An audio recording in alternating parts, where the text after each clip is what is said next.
Hey, how's it going, everybody? I hope you're all good. My name is Peter Gargan, and wait, what is this on screen? Footage of Ghost of Yote?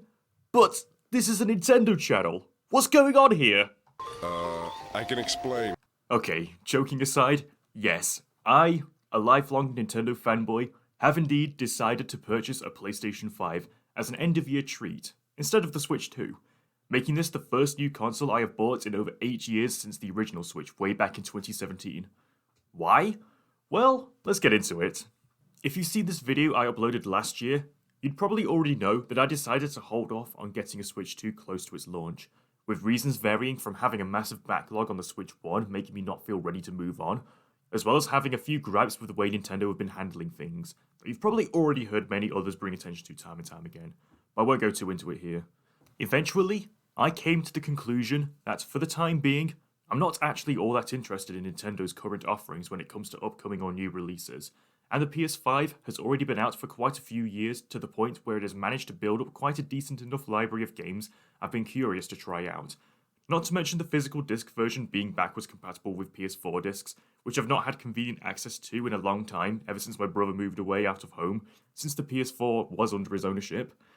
Not only that, but there are plenty of third-party titles that either never came to the Switch 1 or 2, or if they did, they don't seem to run as smoothly compared to other platforms.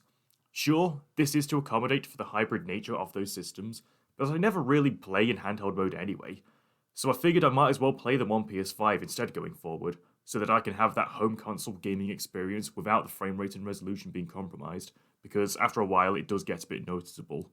I've never really been somebody that's been too caught up in the whole graphics and frame rate argument, particularly if a game still is functional and is in a playable state, then I don't really care all that much.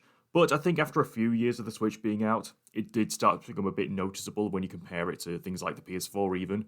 And despite how impressive the Switch 2 is for what it is, I think in a couple of years from now it will start to become a bit of an issue that will get brought up time and time again.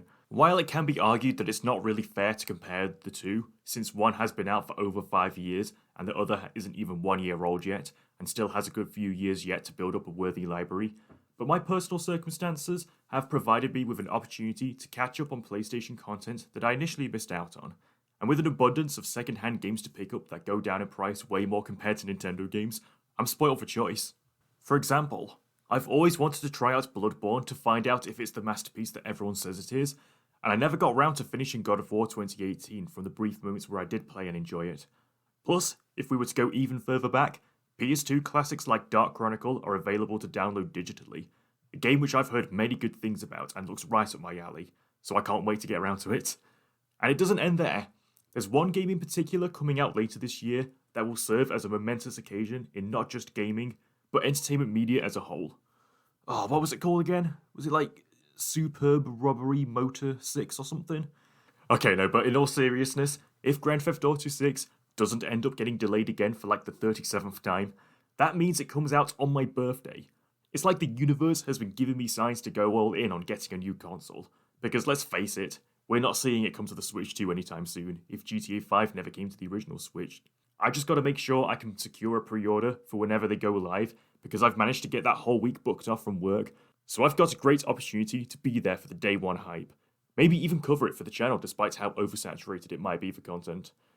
So, with all these rationalizations laid out, I thought I'd be stupid not to capitalize on the big Christmas sale they had going on up until a few days prior to me writing the script for this video. I managed to secure the Ghost of Yote Special Edition, alongside a physical copy of Ratchet & Clank Rift Apart, which I've since obtained the Platinum Trophy of, alongside the one for Astra's Playroom, which comes pre-installed with the system, both of which I have thoroughly enjoyed, and I'm currently having a blast playing through Yote. Honestly, migrating to another platform is probably the spark I've needed when it comes to branching out on this channel. To let you guys on a little secret, I think a big reason why I've not been very consistent these past few years is because I feel like I've been forcing myself to exclusively cover Nintendo after branding myself as such, when there's so many games and media beyond their efforts that I also enjoy and want to talk about. And I guess it's been a bit difficult deciding what kind of identity I want for this channel. But now, I feel like more opportunities have opened up after this purchase, and I hope I can deliver more diverse content on a wider range of games that those of you who have supported me over the years can get behind going forward. Don't get me wrong, if there's anything Nintendo related I'm interested in talking about, I'll still do it, It'll probably be in the form of games I already have from over the years if I do get the itch to replay those. So don't worry, I'm not ditching Nintendo content altogether, I just fancied mixing things up a little. Anyway, that just about does it for this video. I hope you've enjoyed it. Feel free to drop a like and subscribe to my channel, as well as suggest any recommendations for games you think I should try in the comments. Thank you all so much for watching, and until next time, see you later.